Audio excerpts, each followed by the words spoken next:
الحمد لله رب العالمين، والصلاة والسلام على سيد الأنبياء والمرسلين وعلى آله الطيبين الطاهرين وأصحابه الأكرمين أجمعين. أما بعد، فقد قال الله سبحانه وتعالى في كلامه المجيد وفرقان الحميد: أعوذ بالله من الشيطان الرجيم، بسم الله الرحمن الرحيم. وجعلنا الليل لباسا وجعلنا النهار معاشا. صدق الله العظيم وصدق رسوله النبي الأمين الكريم، ونحن على ذلك لمن الشاهدين والشاكرين، والحمد لله رب العالمين.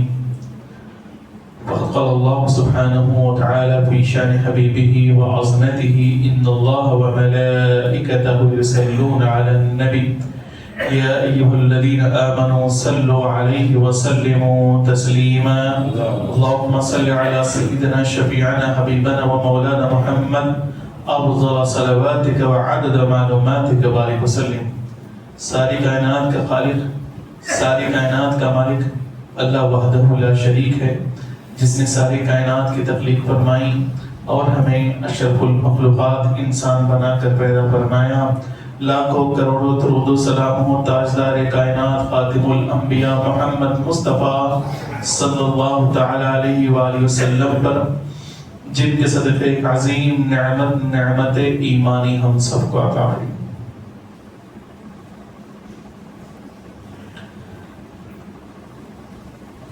جس آیت کریمہ کی تلاوت سے اپنے آپ کو مشرف کیا، اللہ پاک اس آیت مبارکہ میں فرماتا ہے: وَجَعَلْنَا اللَّيْلَ لِبَاسًا وَجَعَلْنَا النَّهَارَ مَعَاشًا.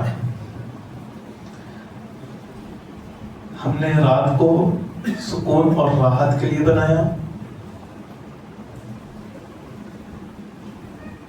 وَجَعَلْنَا النَّهَارَ مَعَاشًا، اور ہم نے دن کو معاش، محنت، رزق حلال طلب کرنے کے لیے، معاش کے طلب کے لیے ہم نے دن کو بنایا. اسلام ایک بڑا ہی خوبصورت مذہب ہے.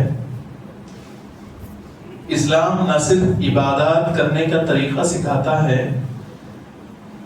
بلکہ اپنے زندگی کے معاملات کو کس طرح خوبصورت اپنے زندگی کو بنانا ہے، انسان کی زندگی کس طرح خوبصورت کرنا ہے. کیونکہ ایک انسان کی زندگی خوبصورت اگر ہو جائے، ہر انسان کی زندگی اگر خوبصورت ہو جائے تو معاشرہ بھی بڑا خوبصورت ہو جاتا ہے.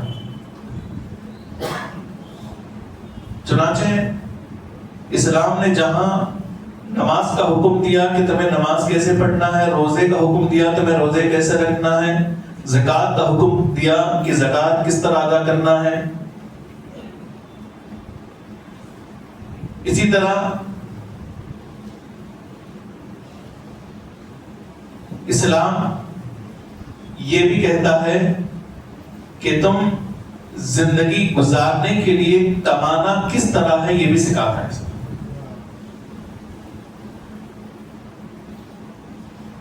اسلام کبھی یہ پسند نہیں کرتا کہ انسان بیٹھ کے ایک جگہ بیٹھ کے محنت اور مشقت چھوڑ دے.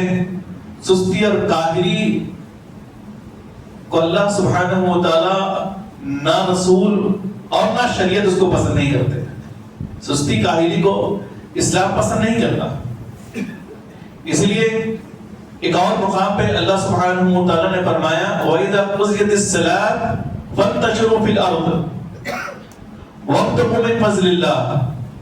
جب تم نماز سے فارغ ہو جاؤ، یہ بالخصوص جمعہ کی نماز کے بعد تعلق ہے، تو جب تم نماز سے فارغ ہو جاؤ، فَانتَشِرُوا فِي الْأَرْضِ، تم زمین میں پھیل جاؤ. کیوں پھیلو؟ پھر آگے اللہ سبحانہ و تعالیٰ فرمایا: وَابْتَغُوا مِن فَضْلِ اللَّهِ، اور اللہ کے فضل کو تلاش کرو، یعنی رزق حلال تلاش کرو، حلال کی جستجو میں رہو، حلال کمانے کے طریقے آپ ڈھونڈو. اس زمانے میں اتنے زیادہ غم نہیں ہے. ہم لوگ سمجھتے ہیں کہ یہ غم ہے، وہ غم ہے، یہ غم ہے، وہ غم ہے. نہیں، اتنے زیادہ غم نہیں ہے. جتنے مسلمان قوم میں سست انسان زیادہ جتنے ہیں اتنے زیادہ غم نہیں ہیں. اور ہماری سستی اور کاہلی کی وجہ سے بالخصوص نوجوانوں کے تعلق سے میں کہوں گا، نوجوان آج کے اس نوجوان بڑا سست اور بڑا کاہل ہے، محنت کرنے کو پسند ہی نہیں کرتا. محمد رسول اللہ صلی اللہ علیہ وسلم کام کرنے والوں کو پسند بھی کرتے تھے، مزدوری کو پسند بھی کرتے تھے، اور مزدور شخص کو بھی پسند کیا کرتے تھے، اور ان کے ساتھ اتنا اچھا تعلق بنائے رکھتے تھے. چنانچہ شریعت کہتی ہے کہ یہ مزدور لوگ یہ سمجھتے ہیں جو محنت اور مشقت کرتے ہیں حلال کمانے کے لیے، یہ سمجھتے ہیں، یہ اپنے آپ کو کمزور اور حقیر سمجھتے ہیں، یہ اپنے آپ کو کمزور اور حقیر سمجھتے ہیں، لیکن ہرگز ایسا نہیں ہے. محمد رسول اللہ صلی اللہ علیہ وسلم فرماتے ہیں جو محنت اور مشقت کرتا ہے حلال روزی کے لیے، کل قیامت کے دن ان کے چہرے 14ویں رات کے چاند کی طرح چمکتے ہوئے رہیں گے. جو محنت اور مشقت کرتا ہے، تو محنت اور مشقت کرنے والے کو محمد رسول اللہ پسند کرتے تھے. ایک صحابی تھے زید بن حارثہ، جو اپنے قبیلے سے بچھڑ گئے تھے، محمد رسول اللہ صلی اللہ علیہ وسلم کے پاس وہ کام کیا کرتے تھے.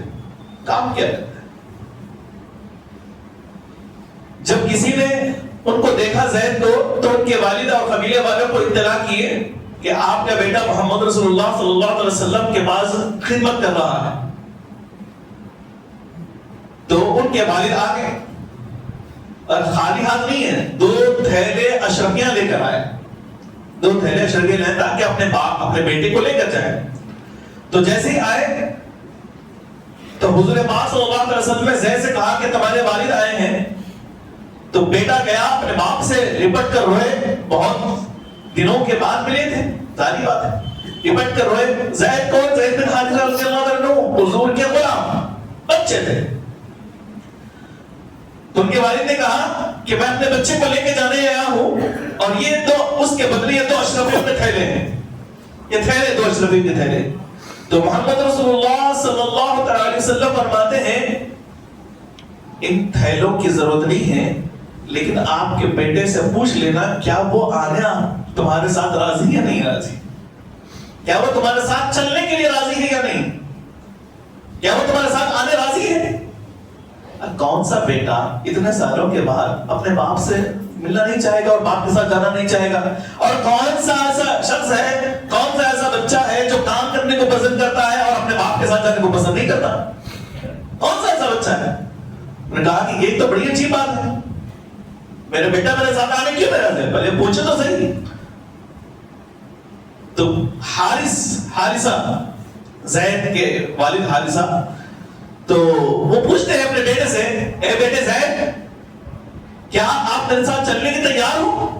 تو زید بن حارثہ جو کئی دنوں سے کئی مہینوں سے اپنے باپ سے جدا تھے اور محمد رسول اللہ صلی اللہ علیہ وسلم کے گھر خدمت کرتے تھے، تو وہ بچے کہتے ہیں اے میرے ابا جان میں آپ کے ساتھ آنے کو پسند نہیں کرتا، لیکن محمد رسول اللہ صلی اللہ علیہ وسلم کے ساتھ ان کی خدمت، ان کی غلامی میں رہنا پسند کرتا ہوں، ان کے خدمت میں، ان کے غلامی میں رہنا پسند کروں گا.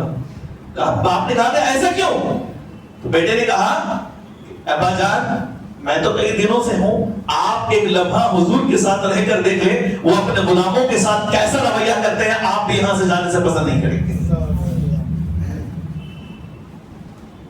تو محمد رسول اللہ صلی اللہ علیہ وسلم غلاموں کو نہ صرف پسند کرتے تھے، مزدوری کو پسند کرتے تھے، اور مزدور کرنے والے کا مقام بھی یہ بتایا کہ 14ویں رات کے چاند کی طرح وہ قیامت میں چمکیں گے، جو اس کے حلال کی طرف میں ہوگا، جو اس کے حلال کی طرف میں رہے گا.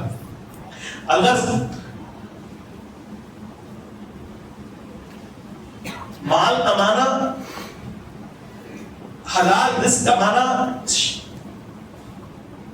یہ شریعت میں اچھا ہے، شریعت پسند بھی کرتی ہے کہ آپ سوال کرنے سے بچو، آپ سوال کرنے سے بچو، کسی سے مانگنے سے بچو. مانگنے سے بہتر یہ ہے کہ آپ محنت کرو، محنت کر کے کماؤ، کما کر وہ کھاؤ. لیکن ہاں ایک جگہ حلال رزق طلب کرنے سے منع ہے. حلال رزق تو اسلام میں پسند ہے، حرام تو چھوڑ ہی دو. حرام غذا اگر ایک روپیہ بھی آپ کے پیٹ میں اگر چلا جائے تو 40 دن تک دعا قبول نہیں ہوتی. سود خور کا تو معلوم ہی ہے کہ زنا کرنے کے برابر ہے، اتنا بڑا گناہ ہے. لیکن حلال بھی ایسی جگہ منع ہے. ایک ایسی جگہ ہے جہاں حلال کمانے سے بھی شریعت روکتی ہے کہ منع ہے. اب سوچئے کہ وہ ایسی کون سی جگہ ہے کتنی خطرناک جگہ ہوگی کہ حلال کمانے سے بھی منع ہے شریعت. اگر آپ مال کماتے ہیں، حلال رزق، حلال کمانے کی تلاش میں اس نیت سے کماتے ہیں، یہ آپ کا سوچ ہو، یہ آپ کی نیت ہو کہ میں مال کما کر تکبر کروں، تو وہ حلال طریقہ کمانے سے بھی اسلام میں منع ہے. ایسا طریقہ، ایسا حلال طریقہ جس میں آپ کی نیت تکبر والی ہو تو وہ پھر منع ہے. تو سوچیں کتنا بڑا گناہ ہے تکبر. خیر، تو شریعت میں یہ حلال کمانے کی اس لیے کہا گیا کہ آپ دست ہاتھ بڑھانے سے، دست آپ کا دراز کرنے سے بچو، مانگنے سے بچو. شریعت پسند نہیں کرتی. آج ہمارا نوجوان بڑا خود کو یہ سمجھتا ہے کہ میں بہت بڑا اللہ پر توکل کرنے والا ہوں، اللہ رزق دینے والا ہے، اللہ رزق دینے والا. یقیناً وما من دابة في الأرض إلا على الله رزقها يعلم مستقرها ومستودعها إن الله هو الرزاق ذو القوة المتين. وما من دابة في الأرض، زمین میں کوئی ایسا جانور نہیں ہے جو ایسا پیروں والا ہے، انسان، حیوان ایسا نہیں، چاہے انسان ہو جانور ہو. زمین میں کوئی ایسا زندگی رکھنے والا نہیں ہے جس کے اللہ تعالیٰ فرماتا ہے جس کے رزق کی ذمہ داری میں نہ لیا ہو، میں نے نہ لیا ہو. زمین میں کوئی ایسا زندگی جینے والا ہے ہی نہیں. اس لیے کہ ایک شعر نے بڑا خوب کہا، ایک شاعر نے بڑا خوب کہا، کسی کا رزق رک نہیں سکتا اللہ اکبر سے، کسی کا رزق رک نہیں سکتا اللہ اکبر سے.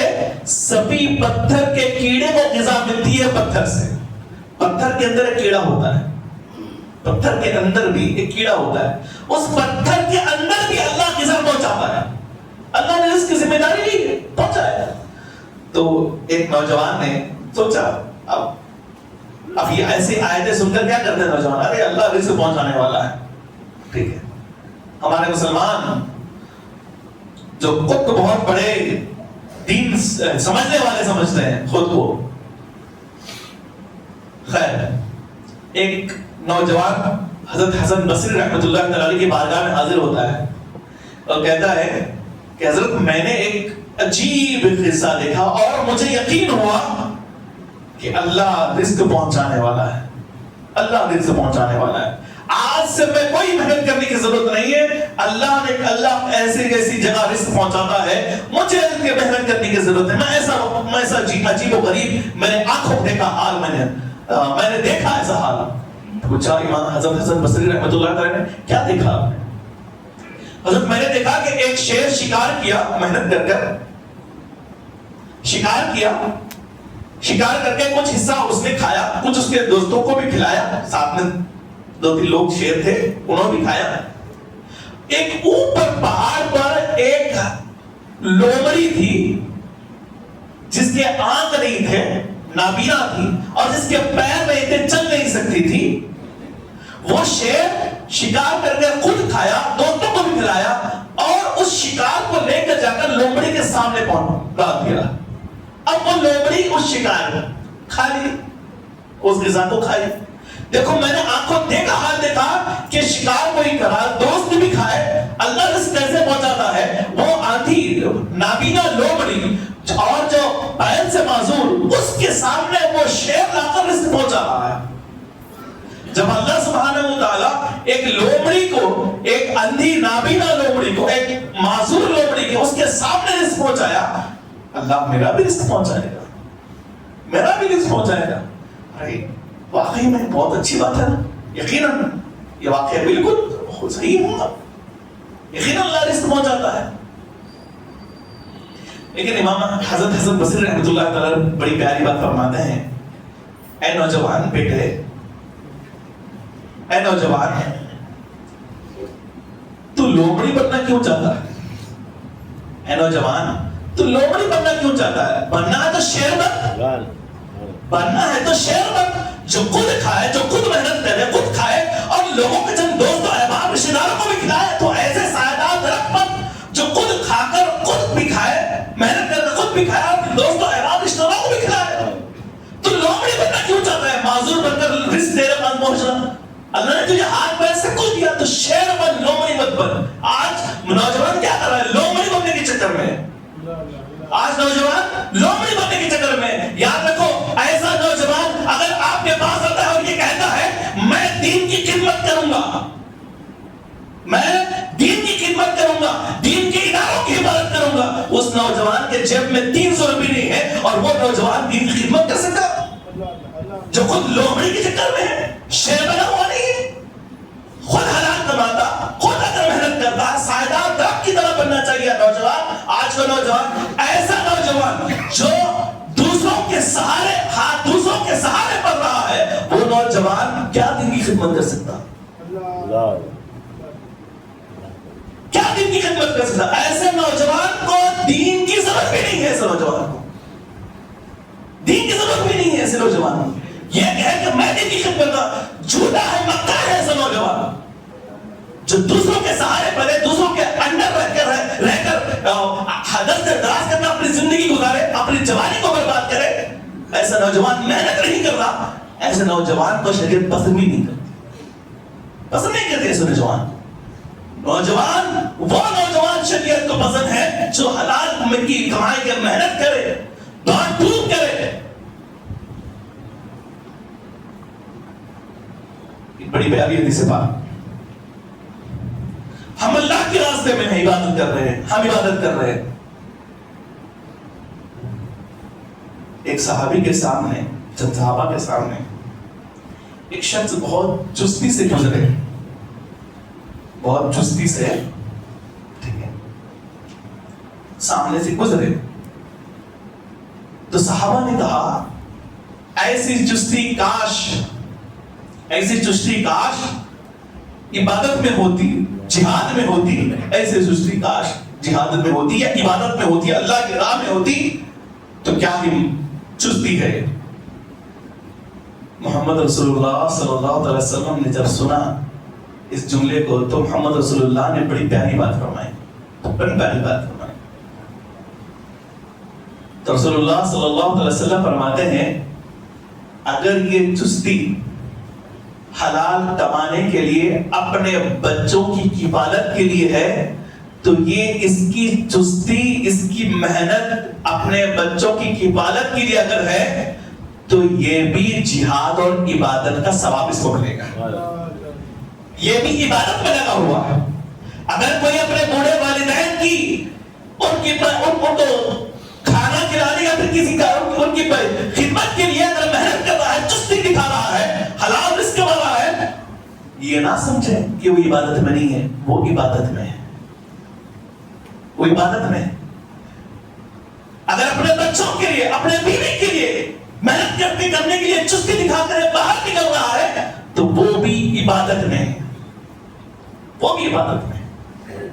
ہاں اگر یہ چستی تکبر کے لیے ہے تب تو وہ شیطانی راستہ ہے، تب تو وہ شیطانی راستہ ہے. تو الغرض دین کی خدمت حلال پیسوں سے کریں، کسی سے بھیک مانگ کر نہ کریں. سوال کرنے کو اللہ سبحانہ و تعالیٰ پسند نہیں کرتا، پسند نہیں کرتا. دینے والا بنے، دینے والا بنے. اور نوجوان ہے، سوال کر رہا ہے، اس سے وہ کبھی بھی دین کی خدمت کبھی کر نہیں سکتا، کبھی کر نہیں سکتا۔ الغرض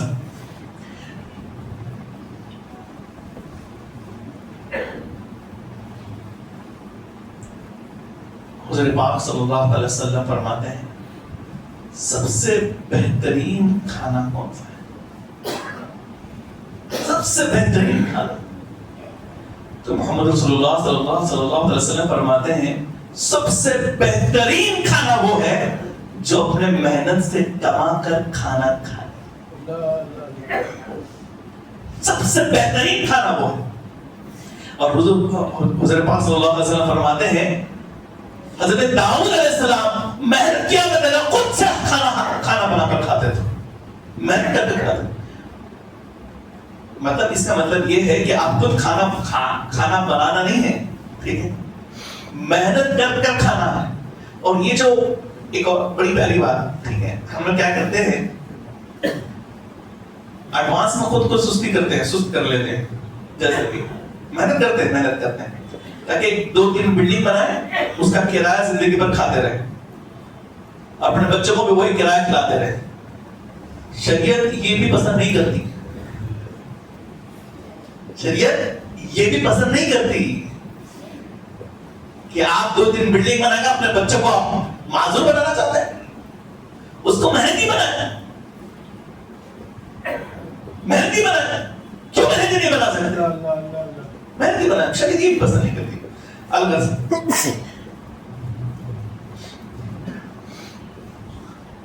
ایک سچا، میں نے گزشتہ جمعہ ایک بات کہی تھی کہ تاجر کے تعلق سے، تجارت کے تعلق سے، اب محنت اور مزدوری کا مطلب یہ نہیں کہ آپ ایک ہی کا مطلب پہاڑ توڑے، یہ توڑے، ہر ایک الگ الگ موقع تھا، تجارت بھی محنت کی، ٹھیک ہے۔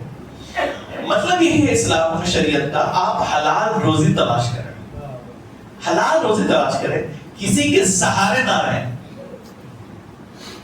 کسی کے سہارے نہ رہیں۔ ہمارے پاس شارٹ کٹ راستے بہت تلاش کرتے نوجوان ہمارے، ٹھیک ہے، خود کما کر یہ سست، ٹھیک ہے، کیا کریں آپ، کسی کے معاملات کے تحت رہ جائیں، یہ کب تک دے گا، کب تک دے گا، کب تک اس کے سہارے؟ تو جوانی کیوں ختم کر رہا ہے؟ اچھا چلو رہ بھی گئے، ٹھیک ہے، پہلے تو رہنا بہت بڑی بات ہے، وہ تو دیکھیں کہ اس کا کیا آمدنی کا ذریعہ ہے، وہ بڑی عجیب بات، بڑے عجیب و غریب، یا پھر شارٹ کٹ راستے تلاش کرتے ہیں، شارٹ کٹ، جلدی پیسے والا بن جائے، جلدی پیسے والا بن جائے۔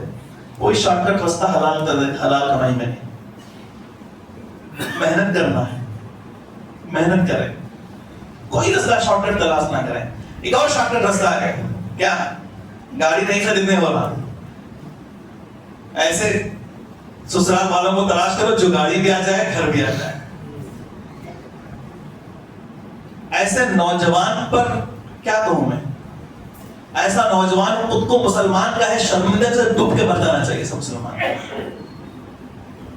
ایسا نوجوان جو خود کما کر نہیں کھا سکتا، دوسروں کے سہارے میں شارٹ کٹ تلاش کرتا رہے، یہ تو بیکار نوجوان ہے۔ ایسے نوجوان کو اللہ پسند ہی نہیں کرتا۔ ہاں جو سچ میں محنت کرے، محنت کر کے حلال رزق کمائے، ٹھیک ہے، چاہے وہ تاجر کیوں نہ۔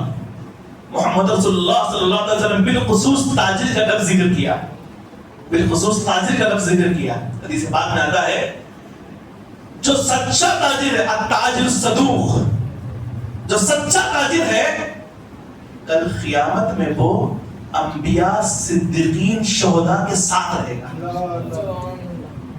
انبیاء، صدیقین اور شہداء کے ساتھ، جو سچا تاجر ہے کس کے ساتھ رہے گا؟ انبیاء، صدیقین، شہداء کے ساتھ رہے گا۔ نہ نبی تو بن نہیں سکتا، نبی کے برابر نہیں ہو سکتا، صدیقین ابوبکر صدیق رضی اللہ تعالیٰ عنہ ہو سکتا ہے؟ نہیں ہو سکتا۔ شہداء کا وہ شہید ہوا نہیں، صرف کیا کیا؟ حلال کمائی کے لیے سچ بول کر سچی تجارت کیا۔ کل اس کا حشر اللہ سبحانہ و تعالیٰ انبیاء، صدیقین، شہداء کے ساتھ فرمائے، شہداء کے ساتھ فرمائے۔ اتنی بڑی اس کو اللہ کے رسول نے خوشخبری سنائی، الحمدللہ۔ الغرض ایک اور روایت میں محمد رسول اللہ صلی اللہ تعالی علیہ وسلم نے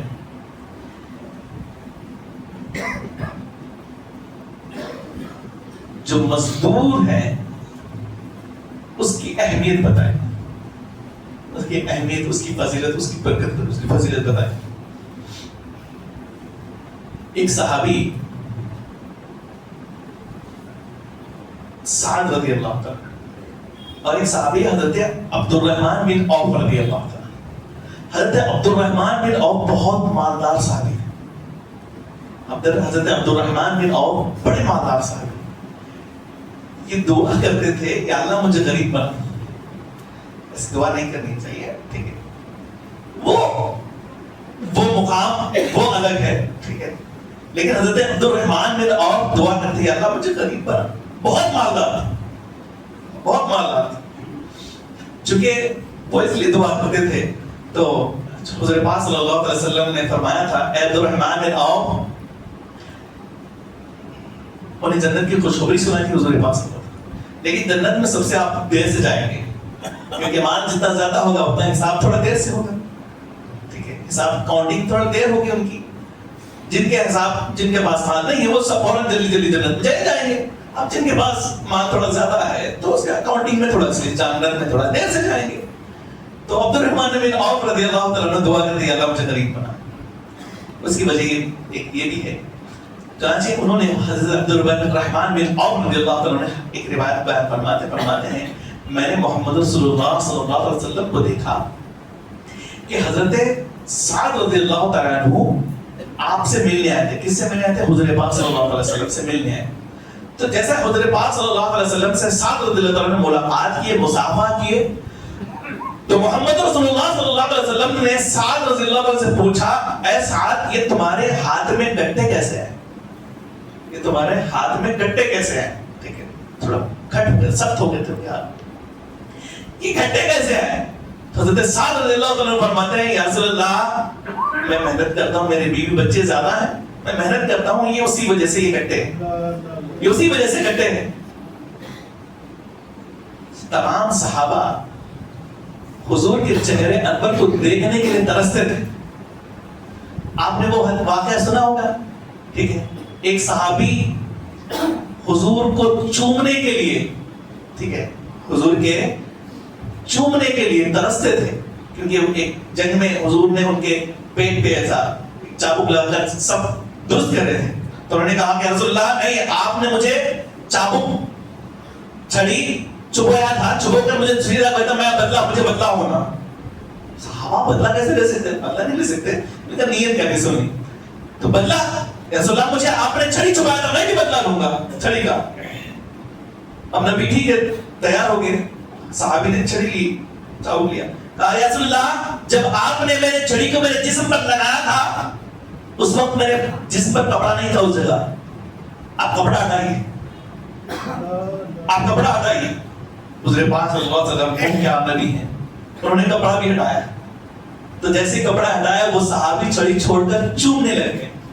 رسول اللہ میں چومنا چاہتا تھا، میرا مقصد آپ کو ہاتھ یہ چھڑی لگانا مقصد نہیں تھا، بس چومنا ترستا تھا، میں آپ کے جسم کو میں چومنا چاہتا تھا.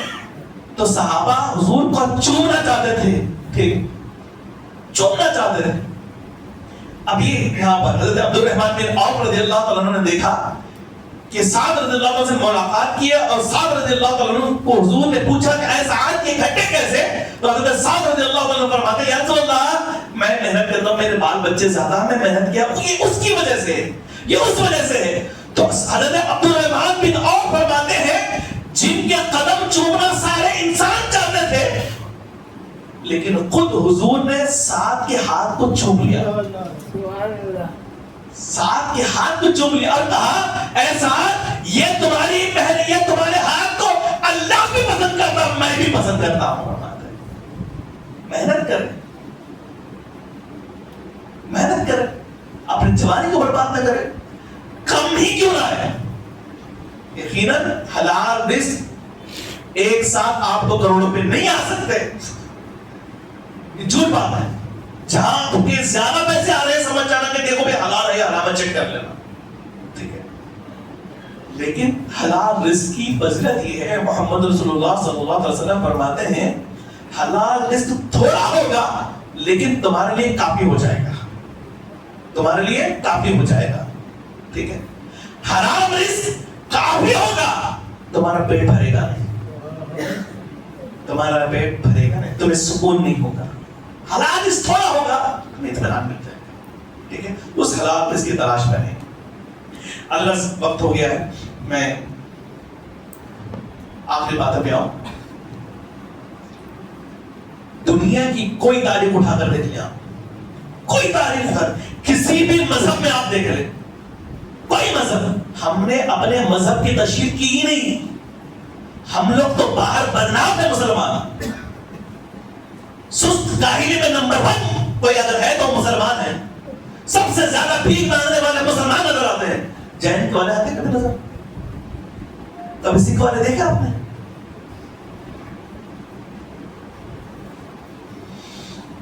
خیر، محمد رسول اللہ صلی اللہ علیہ وسلم کیا بڑی تعلیم دی، مذہب اسلام بڑا پاکیزہ مذہب ہے، بڑا بہترین مذہب ہے، بس ہم نے صحیح طرح سے ترجمانی نہیں کی، صحیح طرح سے ترجمانی نہیں کی۔ ایک مسلمان کے حق سب لوگ، ایک انسان کے حق سب لوگ بتاتے ہیں، ایک انسان کا حق یہ ہونا چاہیے، یہ ہونا چاہیے، یہ ہونا چاہیے، ایک عورت کا حق یہ ہونا چاہیے، یہ ہونا چاہیے۔ کبھی آپ نے سنا کہ کسی مزدور کا حق کتنا کیا ہونا چاہیے؟ حال حال میں بنے ہوں گے مزدور کے حق کی تنخواہ اتنی ہونی چاہیے، تنخواہ اتنی ہونی چاہیے، یہ ہونا چاہیے، لیکن محمد رسول اللہ نے 1500 سال پہلے ایک مزدور کے حقوق کیا ہے بتائیں۔ مزدور کے حقوق کیا ہے؟ پہلا حق، مزدور کا پہلا حق، مزدور کا پہلا حق یہ ہے کہ مزدوری پہلے طے کرے، مزدوری پہلے طے کرے۔ دوسرا حق یہ ہے، ایسا حق آج تک کسی نے بتایا ہی نہیں، کسی مذہب نے بتایا، کسی مذہب نے بتایا۔ آج یہ ہمارے تہمت لگتے ہیں نا کہ شریعت ایسا ہے، شریعت ایسی ہے، شریعت ویسی ہے، یہ شریعت کے پہلو بتائے ہیں، اس تعلیم کو ہم کریں۔ مزدور کا حق، دوسرا شریعت محمد رسول اللہ فرماتے ہیں کہ محمد رسول اللہ فرماتے ہیں کہ مزدور کو اس کی مزدوری اس کے پسینہ سوکھنے سے پہلے ادا کر دیا، اس کے ادا کر دیا۔ یہ خالی 2 حق ہے نا، یہ دوسرا حق، تیسرا حق آئیے کیا ہے؟ مزدور، تیسرا حق مزدوری کا یہ ہے، مزدور کا یہ ہے، رسول اللہ صلی اللہ علیہ وسلم فرماتے ہیں جو تم گھر میں کھانا کھاتے ہو وہی کھانا مزدور کو کھلایا۔ کس نے کہا ایسا؟ کون سی تعلیم ہے ایسی؟ کس کی تعلیم ہے بتا دیں؟ یہ محمد رسول اللہ صلی اللہ علیہ وسلم کی تعلیم ہے، یہ شریعت محمدیہ کی تعلیم ہے کہ جو تم کھاتے ہو، تیسرا حق یہ ہے کہ وہی مزدور کو کھانا کھلاؤ، مزدور کو کھانا کھلاؤ۔ چوتھا، اس کی طاقت سے زیادہ کام نہ لیا۔ ہم تو جانوروں پر اس کی طاقت سے زیادہ کام لا لیتے ہیں، اس کی طاقت سے زیادہ کام نہ لیا کرو۔ بیٹا مجبوری میں کیا کرے گا، مجبوری میں کیا کرے گا؟ خیر، حضرت ابو ذر غفاری رضی اللہ تعالیٰ عنہ، بڑے پیاری بات، وقت بالکل ہو گیا ہے۔ حضرت ابو ذر غفاری رضی اللہ تعالیٰ عنہ، یہ ان سے ان کے جتنے بھی غلام تھے ڈرتے تھے، ڈرتے تھے۔ انہوں اگر گھر میں چلے جائیں سب سارے کے سارے غلام الرٹ ہوتے تھے، بہت الرٹ ہوتے تھے۔ جیسے ہی یہ اسلام قبول کر لیے، رسول اللہ پر ہاتھ رکھ کر آپ نے اسلام قبول کر لیے، تو رسول اللہ صلی اللہ علیہ وسلم سے ابو ذر غفاری رضی اللہ تعالیٰ عنہ نے پوچھا، یا رسول اللہ میرے لیے کچھ نصیحت فرمائیں، میرے لیے کچھ نصیحت فرمائیں۔ اب رسول اللہ کیا فرمانا تھا؟ نماز پڑھ لو، بدبختہ نماز کی پابندی کرو، حج کرو، زکات دو۔ لیکن جس کی جیسی تعمیر تھی حضور ویسا بیان کر لیتے تھے۔ حضور پاک صلی اللہ علیہ وسلم ابو ذر غفاری نے جب پوچھا رسول اللہ مجھے کوئی نصیحت فرمائیں، تو حضور پاک صلی اللہ علیہ وسلم فرماتے ہیں اے ابو ذر غفاری تم اپنے غلاموں کے حق ادا کرو. گھر آئے, گھر آ کر کہا, جیسے گھر میں داخل ہوئے سب الرٹ ہو گئے, کہا کہ کھانا بناؤ. فوراً سب نے کھانا بنایا, ٹھیک ہے کھانا بناؤ. دسترخوان میں بیٹھنے کہا سب غلام آ جاؤ, سب غلام آ جاؤ. اب غلام حیران یہ کیا ہوا, غلام حیران یہ کیا ہوا. پوچھنے لگے آقا یہ آج ایک دن کا معاملہ ہے, یہ آج ایک دن کا, کہ طبیعت تو ٹھیک ہے نا آپ کی, یہ کیا اس سے معاملہ بڑا عجیب و غریب, 1 گھنٹے پہلے کچھ الگ تھے 1 گھنٹے بعد آپ الگ ہیں. تو حضرت ابو ذر غفاری رضی اللہ عنہ فرماتے ہیں پہلے میں مسلمان نہیں تھا اب مسلمان ہو گیا. اب یہ جو ایک اور آخری بات, سچ میں آخری بات, ٹھیک ہے, حضرت علی رضی اللہ تعالیٰ عنہ, حضرت علی رضی اللہ عنہ کی بڑی شان امیر علی تھی. وہ جب امیر المومنین تھے, خلیفہ تھے, مزار گئے, ان کے ساتھ غلام بھی تھا, 2 جوڑے ہوئے, ایک مہنگا والا دوسرا سستا والا. اب ساری بات ہے سستے والا کس کے لیے ہوگا, غلام کے لیے ہوگا. تو غلام سے کہا اے غلام اب تم پسند کر لو جوڑا. اب غلام ساتھ میں تھا, مہنگا والا کون سا معلوم, سستا والا کون سا معلوم. غلام نے کہا حضرت یہ میرا جوڑا ہے, امیر المومنین یہ میرا جوڑا ہے. تو حضرت علی فرماتے ہیں یہ تمہارا جوڑا نہیں ہے, یہ میرا جوڑا ہے. برابر لے لیتے, کم از کم برابر تو لے لیتے, آپ جتنا لیتے تھے اتنا ہی مہنگا اس کو دلا دیتے. حضرت علی نے کیسا نہیں کیا, کیا کہا کم, جو کم پیسے کم قیمت والا ہے, کہا کہ یہ میرا جوڑا ہے, یہ مہنگا میرا ہے. تو اے امیر المومنین آپ خلیفہ وقت ہے, آپ کا مقام کیا ہے, آپ یہ مہنگا جوڑا لیں, یہ کم قیمت والا مجھے دے دیں, کم قیمت والا مجھے دے دیں. تو حضرت علی رضی اللہ عنہ فرماتے ہیں اب میں بوڑھا ہو گیا ہوں, بوڑھے کو اتنا مہنگا کپڑا کرنے کی ضرورت نہیں ہے, تو جوان ہے تو اچھا کپڑا لے لے. یہ حضرت علی رضی اللہ عنہ. بس آخری بات یہی ہے کہ نوجوانوں اپنی محنت, اپنی نوجوانی کو ضائع مت کرو, کسی کے سہارے مت رہو, کسی کے تلوے چاٹتے ہوئے نہ رہو. خود محنت کرو, خود کماؤ, خود آگے بڑھو, خود سادہ درخت بنو کہ آپ خود کو پال سکے, بلکہ سوسائٹی کو, آپ کے بھائی بہنوں کو بھی آپ پال سکے. کسی کے سہارے, کسی کے انڈر نہ رہو. اور یاد رکھیں جو نوجوان بیکار ہے, جو نوجوان حلال کماتا نہیں ہے, حلال کمائی میں اس کی نسبت دلچسپی نہیں ہے, جو محنت نہیں کرتا, وہ نوجوان سے امید بھی نہ رکھے کہ وہ نوجوان دین کی کچھ خدمت کر سکتا. جو خود کماتا نہیں ہے, ٹھہر نہیں سکتا, وہ دین کی خدمت کیا کر سکتا. دعا ہے کہ اللہ سبحانہ وتعالی جو کچھ آپ کو سمجھنے کی توفیق عطا فرمائے, وہ آپ کو